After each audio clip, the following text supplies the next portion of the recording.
So my project on Harry Houdini, this was him doing a public photo shoot, 1899. So he was born in the Budapest Kingdom of Hungary.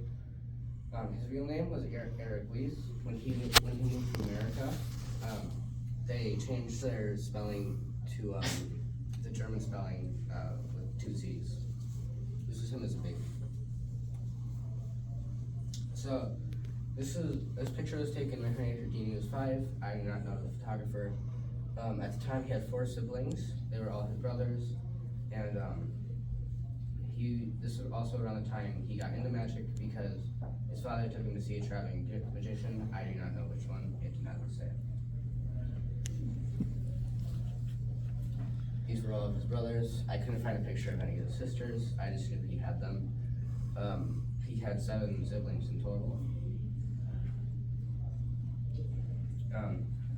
And he was doing card tricks to make money for his family because when they moved to America, that was expensive from Hungary to get to America. And he always was fascinated with magic, so he took up card tricks. He was good at them, but a lot of people who were very good at them said he didn't have the finesse to do it, and he agreed with that. But as a fallback plan, he decided to do an escape trick, to do the escape acts. That's one of his posters, or flyers that he made. So again, he never had much sex with card tricks. So he took up escape acts.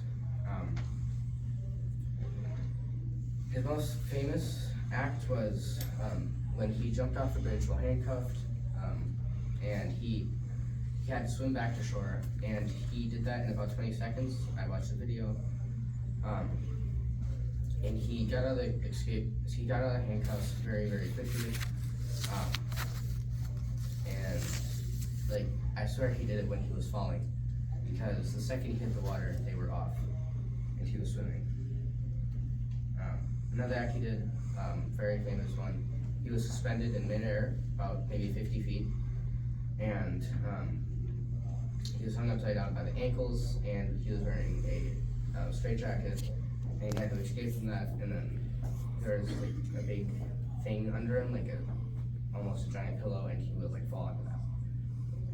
So with all of his stunts, the fact that he could die during it, and it was very dangerous and almost unexplainable how he did them, was very fascinating. But this one, he did actually reveal how he did it. So when they were putting the straitjacket on him, he would maybe flex his muscles to make those bigger, and puff out his chest to make that bigger. So and then he would relax when he was in midair, and that would his body would shrink the tiniest bit, giving him a little bit of wiggle room.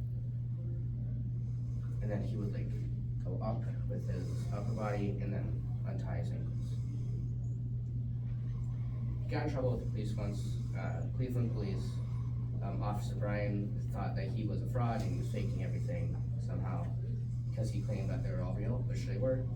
So they gave him ankle irons, handcuffs, all that kind of stuff. That's everything they used to restrain him up there. And he escaped, and he was also hung upside down above water. He escaped in 6 minutes. They had